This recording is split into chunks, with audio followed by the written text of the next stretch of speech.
All right. A couple of items for all of you at the top. With the pandemic taking a toll on so many young people, today we released a comprehensive overview of actions in the administration that we're taking to improve access and care for youth mental health and substance use conditions, including new resources to address youth mental health challenges. These actions include investing in direct service programs. The American Rescue Plan provided historic funding levels to expanded services that link children and youth to needed services in their communities.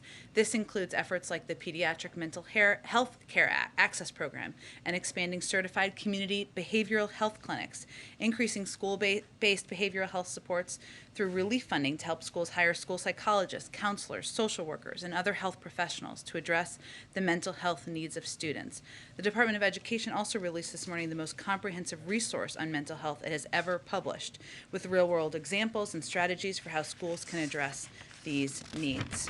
HHS and MTV have also just announced that they'll be hosting a youth mental health forum early next year, which will engage young people directly in identifying solutions to drive mental health action. This is just the beginning of our efforts.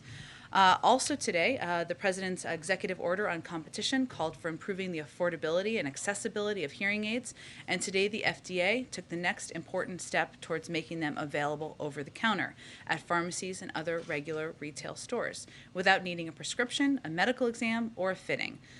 Building on bipartisan legislation led by Secretary Grassley and Senator Grassley, and Senator Warren, the rules issued today will help millions of Americans with mild to moderate hearing loss get cheaper and more convenient access to hearing aids. About 37.5 million American adults have trouble hearing, but just 1/5 of them use hearing aids, in part because they're so expensive and inconvenient to get. The goal is to cut the red tape and allow more companies to compete to sell hearing aids. We're hopeful that the rules will be finalized next year, and with increased competition, expect hearing aids to cost hundreds instead of thousands of dollars. Finally, just wanted to give you a brief preview of the President's trip tomorrow. Tomorrow, he's traveling to his hometown, or one of his hometowns, I guess, of Scranton, Pennsylvania, to highlight the need for his bipartisan infrastructure deal and Build Back Better agenda. He will talk about growing up in Scranton and the way his experience there influenced his values and his belief that we need an economy that works for working people like those in Scranton instead of the wealthiest Americans on Wall Street. The President will explain these values are represented in his bipartisan infrastructure bill and Build Back Better agenda, which will invest in our physical and human infrastructure and help working families like those he grew up with in Scranton. He'll also emphasize, as you heard him do in Michigan last week, how his agenda makes the United States more competitive with China and around the world and can help America lead again on infrastructure, roads, highways, bridges, ports, and airports, and people, including education, research and development, and childcare. The President's infrastructure bill helps us rebuild our country, replace lead water pipes, expand access to high-speed internet, invest in climate resilience, and create good-paying union jobs. One other item, last one, lots of things going on today. Some good news on the supply chain front. Union Pacific Railroad just announced its facility serving the ports of Los Angeles and Long Beach will now operate 24/7 to help move containers out of LA and Long Beach. And just yesterday, the Port of Los Angeles Executive Director Gene Soroka said that we have already cut in half the amount of cargo that is sitting on the docks for 13 days or longer. That is serious progress. And this commitment from the railroad is just the latest step towards a 24/7 supply chain and the result of important partnership between business, labor, and the port leadership. And also, welcome back to Kristen Welker, back as a fierce mama journalist, and we're waving a hello to your beautiful daughter, too. Welcome back. She's not old enough to watch yet, but hopefully. Yeah, she's napping. Okay, and Darlene, why don't you kick us off? Thank you. Just a few questions about Rahm Emanuel's confirmation hearing tomorrow. How much weight did the President place on Emanuel's handling of the Juan McDonald police involved murder before offering him the ambassadorship of Japan? The President nominated Rahm Emanuel to serve as ambassador to Japan because he's somebody who has a record of public service, both in Congress, serving as a public official in the White House, and certainly also as the mayor of Chicago, and he felt he was somebody who could best represent the United States in Japan. How does the White House respond to some of the criticism of the nomination, specifically from there are some liberal House members who are unhappy about it, and I know House members don't have a role in the confirmation hearing tomorrow, there's the NAACP, there are activists in Chicago. They're all saying that the nomination is out of step with the values of the president, who has called for comprehensive and meaningful police reform. So how do you square those two? The president's record commitment to police reform speaks for itself. It is something he would like to get done. He would like to sign it into law. It is far overdue, and it is a priority for him in his administration. At the same time, he selects and has nominated a range of ambassadors to serve the United States overseas because of their qualifications, whether it's from business, public service, or other reasons that would make them qualified for these positions. And then lastly on that, presumably the president would have spoken with Rahm Emanuel at some point during the process. Did they talk about the McDonald case? I don't have any record of him speaking with him necessarily through the process. He didn't speak with every ambassadorial nominee. Obviously, he's somebody who he was familiar with. He knew his record longstanding prior to the nomination. And the president has made his own comments about that case, which I would point everyone to. Go ahead. Thanks, Jen. I just want to follow up on the supply chain that you just said was, you were seeing some serious progress on that front, so a couple of questions. Yeah. There. So the Port of Long Beach yesterday saw this new record broken, 100 vessels at anchor waiting to enter. Normally, pre-COVID, they're seeing 17 ships, give or take, at anchor. Is the president satisfied today on where things stand?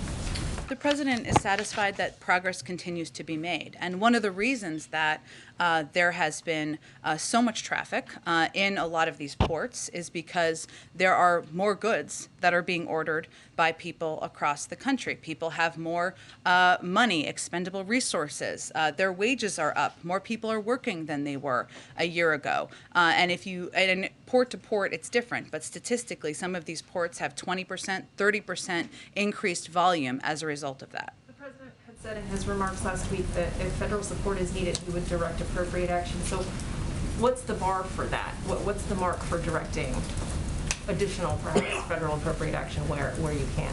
Well, clearly, we just announced a number of steps just last week in order to increase capacity. I just announced a step today, just a few minutes ago, or highlighted it, I guess I should say. And we're going to continue to evaluate steps that need to be taken in order to move toward a 24/7 global supply chain. The trade group that represents clothing manufacturers yesterday called on the administration to do more, basically, and they're asking perhaps that the Navy or the National Guard be called up to help unload cargo, drive trucks, do a number of things. Are those options? Is that an option? I'm not here to take options off the table, but I will say we have made a great deal of progress already by working with labor leaders, by working with individuals running these ports and companies running these ports, by working with private sector companies to make progress, expedite the moving of goods, as is evidenced by the progress made by some of the port leaders over the course of the last couple of days. Go ahead. Thanks, Jen. You said yesterday that beyond the Clean Energy Performance Plan, there's more on the table as far as what you could do legislatively on climate. Senator Manchin today said that carbon tax is not one of the things that's come up in discussions that the White House has had with him.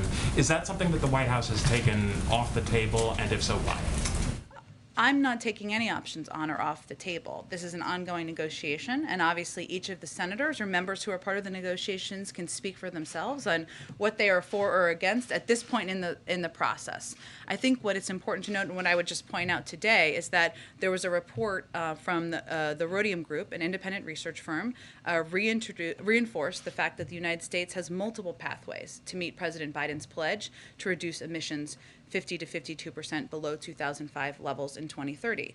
There's no question that as we work to get the infrastructure bill passed, as we work to get the Build Back Better agenda passed, that there are components in both of those bills that would help have an enormous impact on moving things forward. And I wanted to highlight a couple of these things because sometimes we shorthand in the infrastructure bill roads, rails, and bridges. These are key components that we don't talk about a lot, that people out there in the country don't always know all about these components as we shorthand them roads, rails, and bridges. And some of these are climate pieces.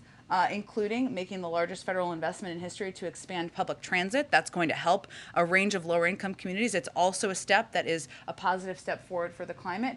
Remediating environmental harms and addressing the legacy pollution that harms the public health of communities by cleaning up Superfund sites. building out first ever national network of EV charging stations in the United States. What I would note, just to go back to this Rhodium report again, which we can share with all of you if you haven't seen it, is that while we continue to work with our colleagues in Congress on a clean energy performance program, this independent analysis lays out a path to the president's climate goal without the EPP in place. No one policy, in our view, makes or breaks our chances. It's clear that we need to pursue bold efforts in all of the economic sectors that release harmful greenhouse gas emissions, and we're working with Congress to do exactly that. So I mentioned, of course, the different components in the package and the president's budget proposal. We also expect policies like the Clean Energy Accelerator, tax credits for clean energy and clean cars, investments in agriculture and forestry. All of these will be major drivers in emissions cuts, and all are part of both discussions with Congress and discussions of what the president can do independently. And what about the carbon tax? Is that a part of those discussions as well? That's an idea that not one the president proposed, but one that has been put forward by a range of members of Congress. Okay, and then the president spoke yesterday with Senators Padilla and Warnock about voting rights. Both of those senators have said that the filibuster should not get in the way at all of voting rights legislation, even that if that means it needs to be done away with, reformed, whatever. Did the president share with those senators yesterday why he disagrees with them? The president called both Senators Warnock and Padilla yesterday to convey his commitment to getting must-pass legislation through that will protect Americans' constitutional rights from the systematic assault that Republicans have been mounting in state legislatures across the country based on the big lie. I'd also note that the vice president also spoke with Senators King, Klobuchar, and Ossoff and delivered the same message, our commitment to absolutely getting this done. They also reiterated and what I said yesterday, which is that Senate Democrats, we know Senate Democrats, including members they spoke with yesterday, have worked hard to draft legislation that includes traditionally bipartisan provisions.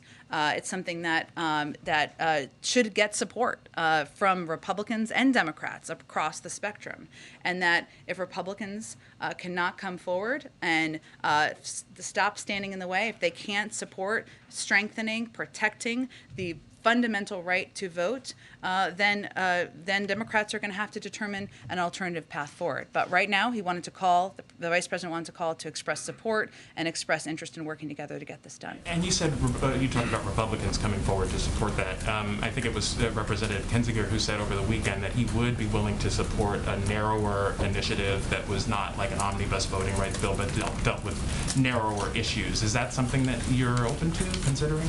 Look, we are interested in protecting people's fundamental rights. I don't know what he's proposing, but right now we're focused on the vote that's going to happen in Congress this week. Go ahead. Thanks, Jen. Is the goal of these meetings with lawmakers today to come to an agreement on a top-line number by today? Our goal is to continue to make progress, and based on the morning meetings and our expectation of the afternoon meetings, we expect they will do exactly that. They'll come to an agreement on a top-line number, or they'll make progress? They'll make progress. Okay. And what is the thinking in having these meetings separately? Because he's meeting with a group of progressives, he's meeting with a group of moderate Democrats. Those are the two groups who disagree with each other. So why would they not meet together? Well, these are serious policy discussions, often on nitty-gritty details, and they aren't duels between factions of the party. There's broad agreement, actually, about the vast majority of issues here. So the president's basing this approach on 5 decades of Washington, which is a pretty good guide for how to get things done. And he felt these were the appropriate groups to come together and bring to the White House today. But he wanted to keep them separate?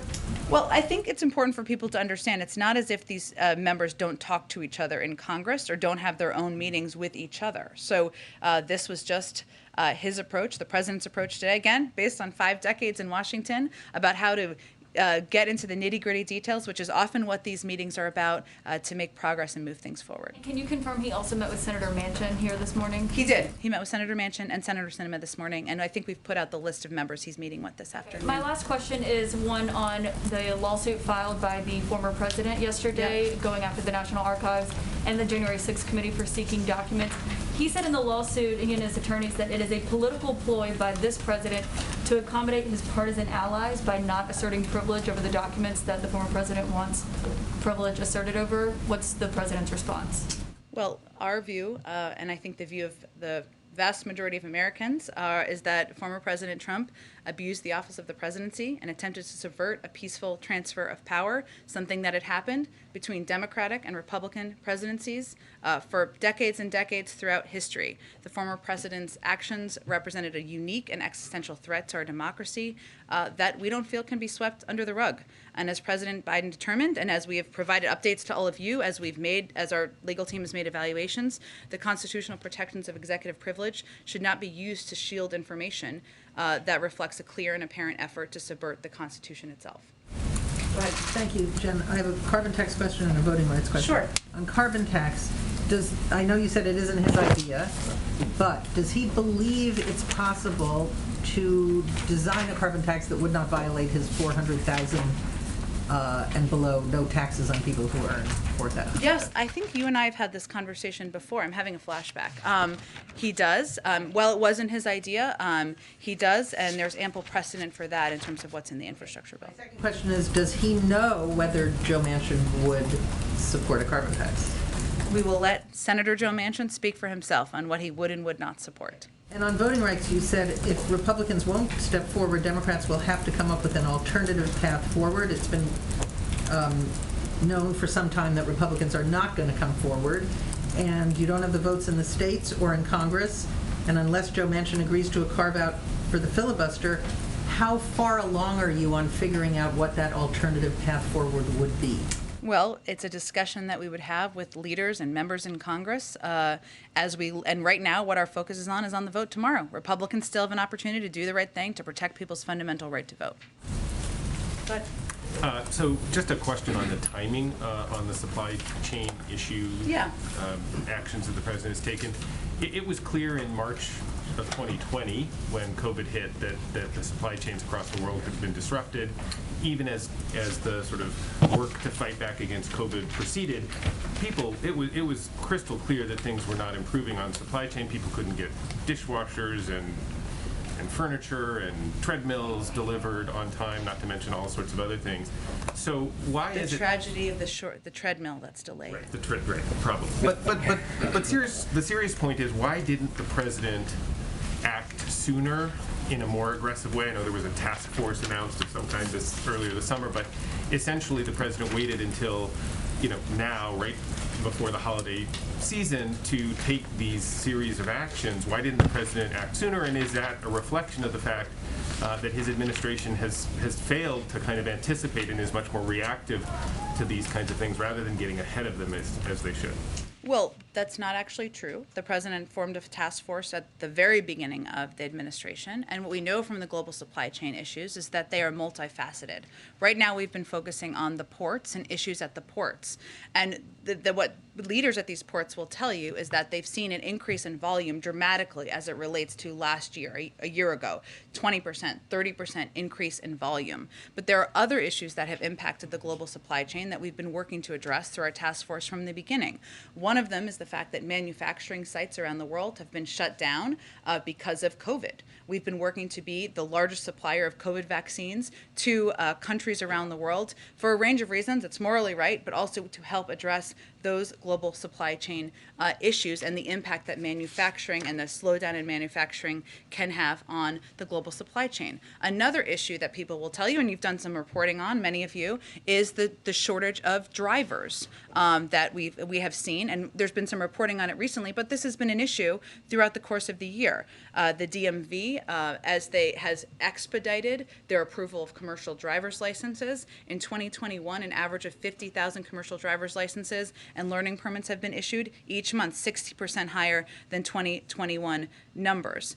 We've also been working with unions to help address the shortages of workers, whether they are at ports or whether they are driving issues or other components that impact the supply chain. So I think the important thing to understand here is that there are multiple issues that are impacting the supply chain. And some of that is that as the economy has turned back on, more people had expendable income, wages, to buy more goods. More people are buying more goods. People have started to also buy more things online than going into stores. And so that is also impacting the volume, and there's a need for more. So We've been working on this since February, and we've seen the uptick, perhaps related to the fact that this season, sometimes people are buying even more goods, but we've been working on it since February.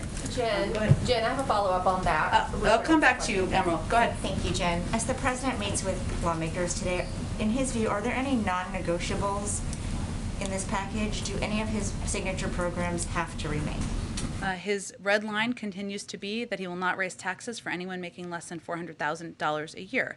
And what we think about here is what we want to achieve, which is historic impact on how we address child care and care issues that families across the country are having, making sure we're doing something to address the climate crisis, and making sure we're more competitive and putting people back to work. There are a lot of ways to get there, but that's why the president proposed his packages. But really, the $400,000 taxes is his primary red line.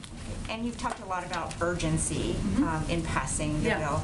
Yesterday you said time is not unending. When does the clock run out for the White House? I'm not going to set a new deadline today. I will just point you to the fact that today he is spending virtually nearly every minute of his day meeting with members of Congress, and I think that's a reflection of how urgent he feels moving things forward, coming to an agreed-upon path forward, and moving towards delivering to the American people is. And then just a question on North Korea. This morning, it tested a ballistic missile launched from a submarine. First, do you have a response to that? And then secondly, can you point to any actions that the administration is taking right now to achieve its ultimate goal of complete denuclearization? Sure. Well, I know Indo-PACOM and the State Department have spoken to this overnight, and I'd point you to them. As they've said, we condemn the DPRK's ballistic missile launch. These launches violate multiple UN Security Council resolutions and are a threat to the region. We call on the DPRK to refrain from further provocations and engage in sustained and substantive dialogue, and our commitment to the defense of the Republic of Korea and Japan remains ironclad. These launches also underscore the urgent need for dialogue and diplomacy. Our offer remains to meet anywhere, anytime, without preconditions. We're also closely consulting with allies in this. In fact, this morning, a special representative for the DPRK, Sung Kim, met with his Japanese and ROK counterparts to discuss how to engage the DPRK. And so we remain prepared to engage in diplomacy with the DPRK, and also, of course, to work closely with our allies and partners on addressing this as it proceeds. Just to be clear, you said that on October 4th that they hadn't responded yet, so they still haven't. Correct. Okay, thanks. Yep, go ahead, Peter. Thank you, Jen. Why is the administration flying thousands of migrants from the border to Florida and New York in the middle of the night? Well, I'm not sure that it's in the middle of the night, but let me tell you what's happening here. 2:13 It is our a.m., 4:29 a.m. well, Very early in the morning. Here we are pre-dawn. talking about early flights, earlier than you might like to take a flight. It is our legal responsibility to safely care for unaccompanied children until they can be swiftly unified with a parent or a vetted sponsor, and that's something we take seriously. We have a right obligation to do that and to deliver on that. As a part of the unification process, our Office of Refugee Resettlement facilitates travel for children in its custody to their families or sponsors across the country. So in recent weeks, unaccompanied children passed through the Westchester Airport, which I think is what you're referring to, en route to their final destination to be unified with their parents or vetted sponsor. It's no surprise that kids can be seen traveling through states, not just New York. It's something that we're also working to unite children with their family members or vetted sponsors in other parts of the country as well. Okay, to follow up on some of the tax talk, there's this new proposal by Democrats in Congress and the Treasury Secretary to start monitoring every bank account that has $10,000 of cash flow per year. So is the plan to catch billionaire tax cheats by snooping on accounts that just have $10,000 in them? Well, that's not exactly an accurate description, so let me help you with an accurate description of what is actually happening here. And there was a statement by the Secretary of Treasury on exactly this, where she said in this statement, so just to reiterate, she deeply appreciates the work of Chairman Wyden and Chairman Neal's leadership on reconciliation, and in particular, the need to close the tax gap. At the core of a discrepancy in the ways types of income are reported to the IRS are opaque income sources, frequently avoid scrutiny, while wages and federal benefits are typically subject to full compliance. So people who get W-2s, whether they are teachers, firefighters, employees at Fox News, anywhere where they may be getting a W-2, that's not what we're talking about here. They're already reporting their income. We're talking about high net worth individuals who are not paying the taxes they owe, and that's what this policy would propose to address. But in the statement that you just cited, it says many top earners avoid paying billions in the taxes that they owe by exploiting the system. So why is it that you need to start looking at accounts that just have $10,000 in it? Maybe somebody doesn't get a W-2. That is not exactly what it does. The $10,000 is anything under that would not be applicable, nor would people who receive W-2s, Peter. What we're talking about here are people who are high net worth individuals who are not paying the taxes they owe, something we think everybody believes should happen and can help pay for in a range of important investments to make us more competitive. And then just one on vaccine requirements. If the whole point of a vaccine mandate is to make people safer, but a vaccine mandate also means tons of police and military may walk off the job, then at the end of the day, does a vaccine mandate make people safer? Well, where are tons of police and military walking off the job? Well, the Washington Post says that hundreds of thousands of U.S. service members remain unvaccinated, which is leading to questions about possible military readiness. The L.A. County Sheriff says that 5 to 10% of their workforce could walk off the job. And so, considering is there any concern about that?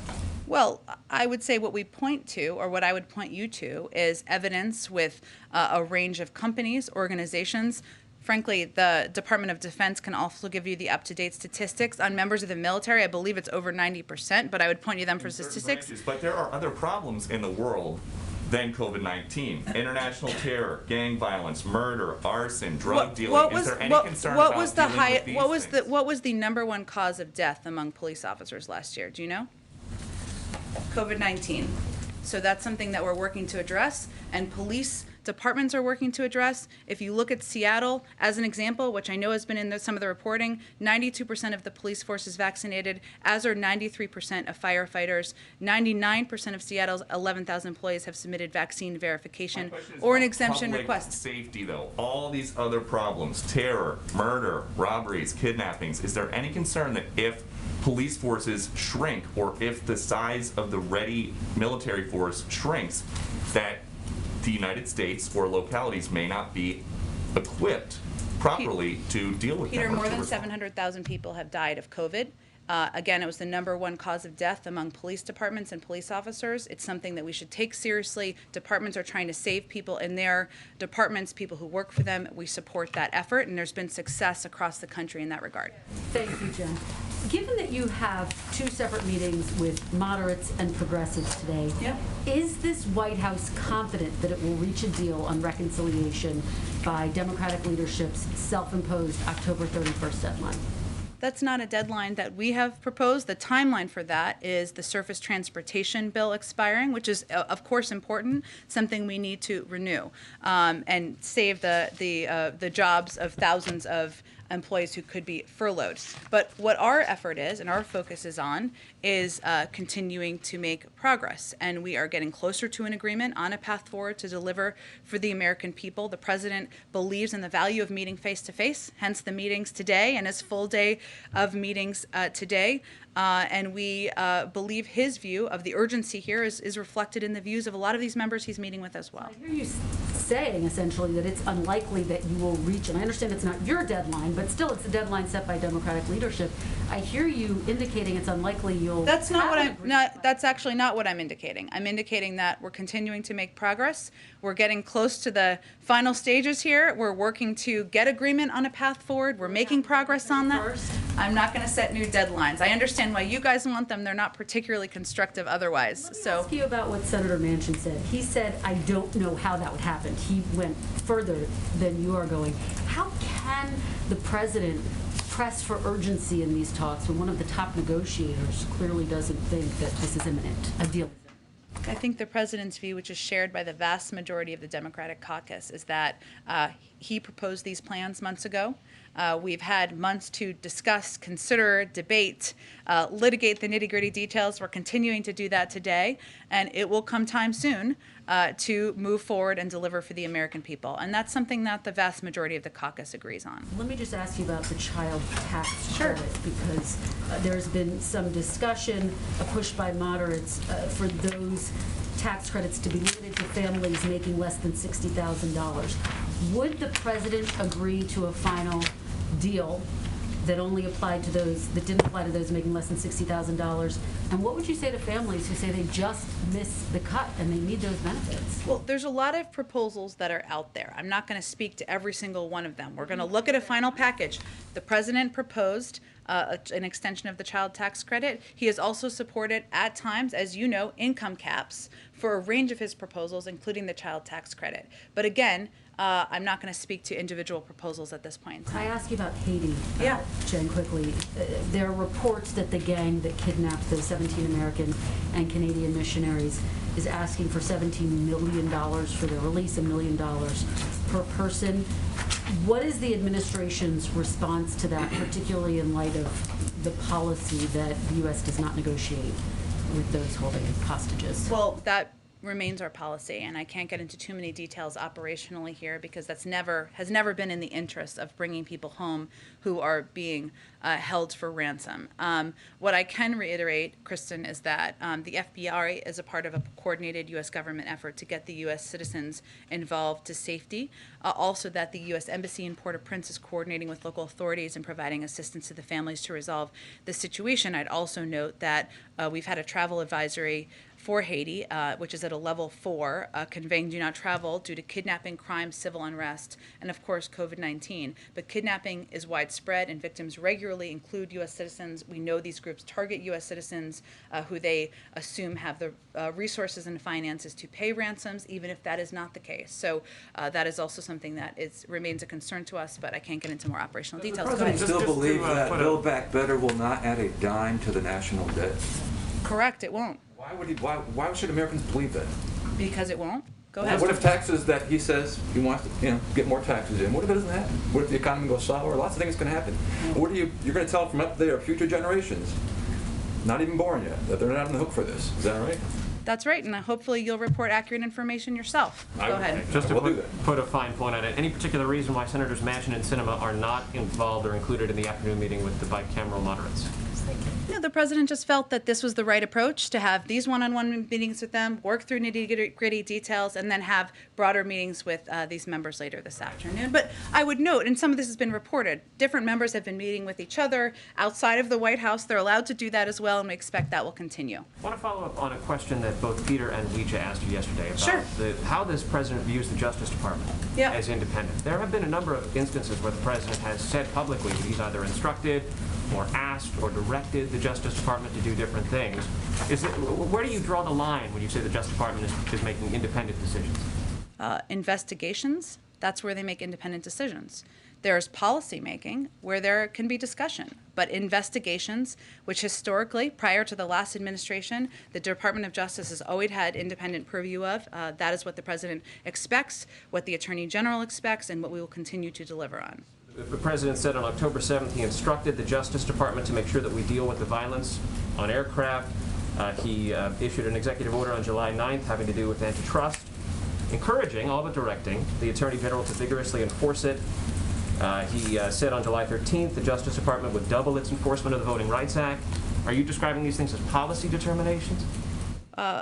Well, look, Steve, I think the important thing also to convey accurately to people who listen to you is when announcements were made by the Department of Justice, and sometimes the president comments on them after those announcements were made, which I think was a case in at least one of those examples you gave.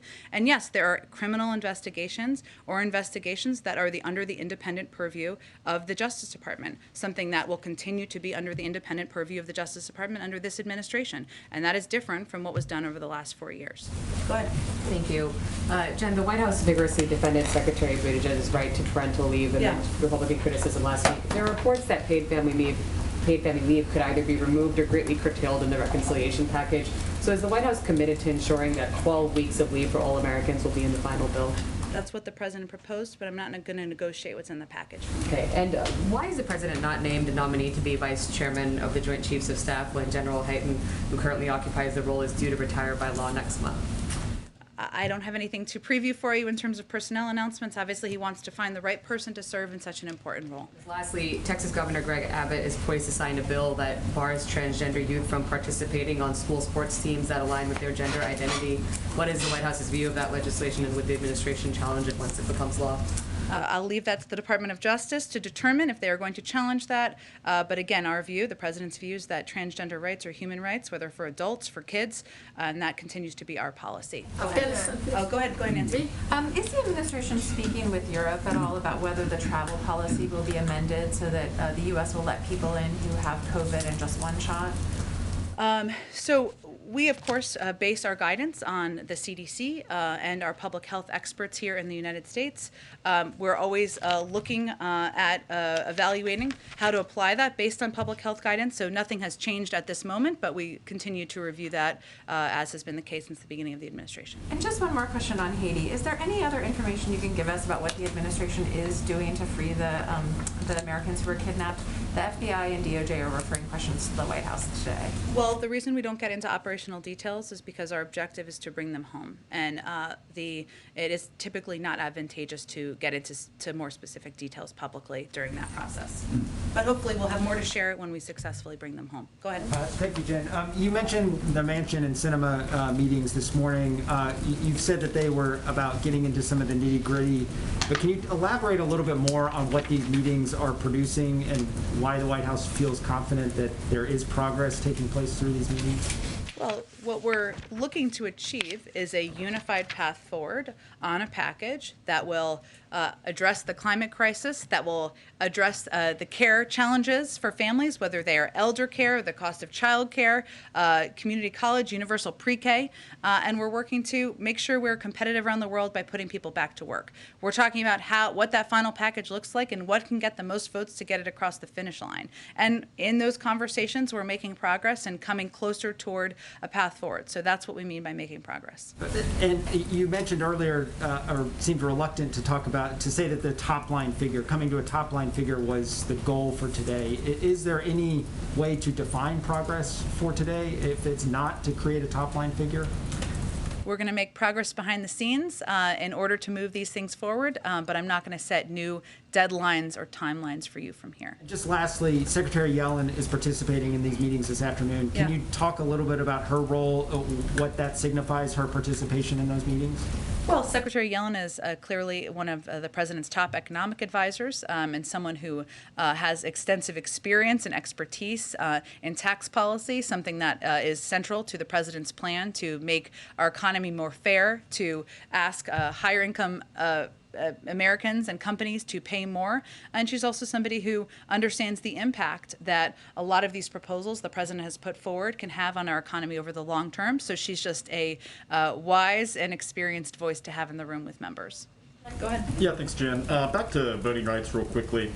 When you said Democrats will have to find a, quote, alternative path forward if the Freedom to Vote Act fails tomorrow, do you mean a new alternative legislatively in Congress or an alternative path besides legislation? What are possible alternatives in this case? Well, we'll have to discuss that once the vote concludes. But the president, as you know, has taken a number of steps of his own accord, including a historic executive order on voting rights, including additional funding referenced earlier to help protect people's fundamental right to vote, including asking the vice president or agreeing with the vice president that she would serve and lead this effort around the country. So this is an issue we're committed to, and we'll continue to be in conversation with leaders in Congress on how to get it done. Yeah, and I know you've been asked about the filibuster a lot over the last year, but would the president reconsider his position on the filibuster if Senate Republicans do block the Freedom to Vote Act tomorrow? Again, I have nothing other to preview for you than the president is committed to getting voting rights done. He had a range of conversations I just outlined for all of you. Whoa, okay, hopefully everyone's okay. That I just outlined for all of you. It remains a commitment of the president, and he's going to continue to work to get it done. But those meetings were just with people, lawmakers who already support the Freedom to Vote Act. So what came out of those meetings productive to help get this passed? conversations about the path forward and the conversations about the president's commitment to making sure voting rights become law, protecting voting rights. Jen, following I'll up, go to you next time. Go ahead. following up on voting rights, you have about 25 people out there in a standoff getting ready to get arrested, some high-name people, and they're concerned that the president is not dealing with the issue of the filibuster correctly. That's one question on voting rights. What can the president do to move this forward if he does not want to deal with the filibuster? What can he do? Well, I think, April, what you've seen him do to date is take every step possible under his purview, whether it's signing historic executive actions into law, whether it is ensuring that there is funding that is provided to protect people's fundamental rights, whether it's giving major speeches on voting rights and conveying to people, including activists who are proudly standing up and defending people's fundamental rights, that this is something he's committed to do. Right now, there's going to be a vote tomorrow. We're going to keep working with leaders in Congress to get this done. So, with that said, you said just a few minutes ago the president has 5 decades in Washington. With that 5 decades comes relationship. He said before he's had a relationship with Mitch McConnell. Is this the time that he talks to Mitch McConnell about voting rights, to lean in, to get Republicans to stand and support it? Because this is not just a black issue, it's an everyone issue. Agree. It is an everyone issue, and it's a fundamental threat to our democracy, and it's a priority for the president to get this done. I don't have any calls with Senator McConnell to preview for you, but certainly the president's going to use every relationship, every lever, every bully pulpit opportunity he has to move this forward. And the last black agenda item, policing, executive orders. We understand that you are trying to move expeditiously on this. Mm-hmm. What can you tell us about these executive orders that you are eyeing right now? Because there are some who used to be in justice departments that there's not much you can do. But what can you do with new executive orders as it relates to policing in this nation? Well, as you know, April, from covering this closely, we didn't put in place or sign executive orders, the president didn't, during the time where the police reform negotiations were ongoing at the ask of many outside groups. So that's something that we have now taking a fresh look at to see what can be done through executive action. I can't preview that at this point while it's in the process, but we're going to see, look and see what levers we have to pull to put in additional protections, even as police reform is not moving through Congress currently. Is there going to be more police accountability, because we understand he was not for removing qualified immunity? Is there going to be something that can give teeth to prevent police officers from deadly force? As you know, April, police reform, something he talked about in his speech last weekend even, is something the president's committed to getting done. I don't have anything to preview for you at this point, what those might look like. Go ahead. Jen, you said you called on me. Oh, sorry. Go ahead, Emerald. Okay, thank you. Thanks. I have follow-ups on a couple of topics. First off, Secretary Buttigieg, given the seriousness of the supply chain crisis and the multiple issues that you outlined, wouldn't it be wise for the Secretary to get back on the bicycle, so to speak, and come back to work? A new poll found that 65% of voters think that, given what's going on, he should come back to work. He's at work. He's on paternity leave. I was on a conference call with him this morning. He's in the department now, every day. Listen, Emerald, I think what you're getting at here is this question about whether men, parents, women should have paternity and maternity leave, and the answer is absolutely yes.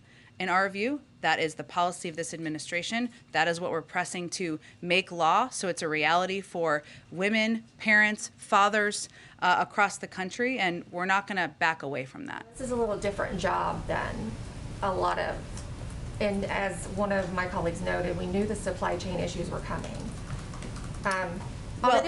Emerald, just to be clear, we are quite confident in the capabilities, the talents of the civil servants, the leadership at the Department of Transportation, just as we are at companies across the country where women, men take maternity and paternity leave. I took 12 weeks of maternity leave when I was the White House Communications Director, and I'm grateful to former President Obama for that and for leadership at the time for that. This is something men, women should have. They should have this time to bond with their children. not going to apologize for that from here, and certainly we are able to get the job done for the American people in the interim. On that topic, who is the point person, who is the main person in charge in his paternity leave? There are a range of officials leading different components of the Department of Transportation, including the Chief of Staff, the Deputy Secretary of Transportation, a range of officials who keep that place humming, functioning every single day. Though on the vaccine mandates. I think we're going to keep going along. Go ahead. Emerald, I think we've spent plenty of time with you today. Go ahead. Why is the Biden administration Emerald, setting aside compensation let's give some other people more time here, okay? Thank you. Go ahead. A lot more questions to other people, Jen. Question on the climate change summit next week. Does the White House view this current reconciliation bill as the last chance to pass measures within it, or do you think that whatever you can't tackle now, you might be able to get on or come back to in future bills? We do. We think that whatever we cannot tackle now, we will be able to tackle in future bills. The components of this are too important not to keep fighting for all of these pieces to become law. And then on the climate change summit, the leaders of the three other largest energy-consuming countries, China, Russia, and India, have not said whether or not they're going to be attending the summit next week, and that there's been reports that President Xi will not attend. I'm curious what kind of message the White House thinks that sends if some of these leaders don't show up in Scotland next week. Well, we know, and I can't speak to every leader, obviously, and I know they'll have their own explanations. COVID is still a major issue in many countries around the world, and some of them have referenced that as the reason for not traveling at this point in time. In terms of the arrangements at the summit, I would point you to those leading the summit. We have had a range of constructive and productive meetings with leaders via video conference, via phone call. That's something we've had to do over the last couple of years because of COVID, but it is also a moment for a range of leaders, business leaders, executives, leaders from agencies around the world to come together and work to address the climate crisis. I know we didn't get to everyone, but